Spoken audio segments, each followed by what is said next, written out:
আমি Soma's baking and cooking থেকে বলছি। আজ আপনাদের সাথে শেয়ার করছি মাছের ডিমের বড়ার ঝোল। চলুন তাহলে দেখে নিই কি করে। এখানে 250 গ্রাম মাছের ডিম নিয়েছি।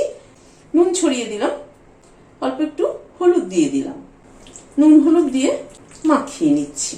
হাফ চামচ মতো ঘি দিলাম। এখানে একটা মশলা নিয়েছি, একটা পেঁয়াজ এরকম ডুমো ডুমো করে কেটে নিয়েছি, একটা টমেটোকে 4 টুকরো করে নিয়েছি, 1 ইঞ্চি মতো একটা আদা টুকরোকে ছোট ছোট করে কেটে নিয়েছি, আর এখানে 7-8 কোয়া রসুন, 2টো কাঁচা লঙ্কা নিয়েছি। প্রথমে পেঁয়াজটা দিলাম, পেঁয়াজ রসুন আর কাঁচা লঙ্কা দিলাম, একটু নাড়াচাড়া করে নিচ্ছি। পেঁয়াজ রসুন কাঁচা লঙ্কাটাকে প্রথমে ঘিতে ভাজলাম এই কারণে যে ফ্লেভারটা ভালো হবে। এবার আদার টুকরোগুলো দিয়ে দিলাম, টমেটোটাও দিয়ে দিলাম, সবকিছুকে একটু নাড়াচাড়া করে নিচ্ছি। মশলাটাকে মিনিট 2 মতো একটু নাড়াচাড়া করে নিলাম, তুলে নিচ্ছি। দারুণ সুন্দর একটা ফ্লেভার হয়েছে। তেলটা গরম হয়ে এসছে। এবার ডিমের বড়াগুলো ভেজে নিচ্ছি।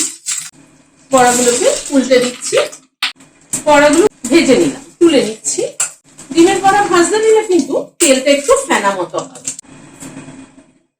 একটা মশলার পেস্টটা তৈরি করে নিচ্ছি। এটা যেটা ভেজে তুলে রেখেছিলাম সেটা গ্রাইন্ডিং জারে দিয়ে দিচ্ছি।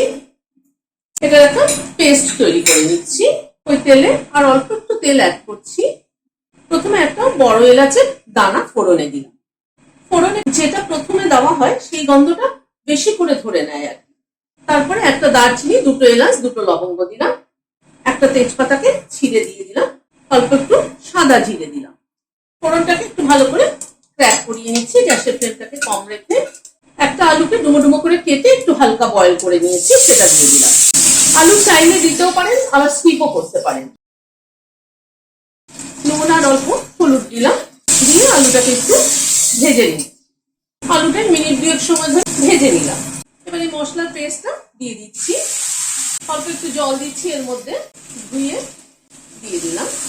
মশলাটাকে এবার ধীরে ধীরে কষিয়ে নেব। ধনের গুঁড়ো দিলাম 1 চামচ, এটা রোস্টেড ধনের গুঁড়ো। হাফ চামচ কাশ্মীরি রেড চিলি পাউডার দিলাম। সবকিছুকে একসাথে করে মশলাটাকে ভালো মতো কষিয়ে নিচ্ছি। একসাথে মশলা করে নিলে হয় কি কম সময় হয়ে যায়। হাফ চামচ ঘি অ্যাড করে দিলাম। ঘিটাকে দিয়ে আবার একটু নাড়াচাড়া করে নিচ্ছি। এবার গরম জল দিয়ে দিচ্ছি, বড়াগুলো দিয়ে দিলাম।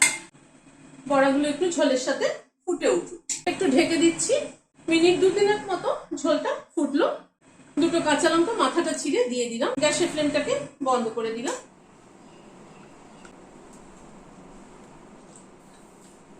মাছের ডিমের স্বাদই কিন্তু আলাদা, আর একসাথে মশলাটা করে যেহেতু দিয়েছি তাতে কিন্তু ফ্লেভারটা খুব ভালো এসছে।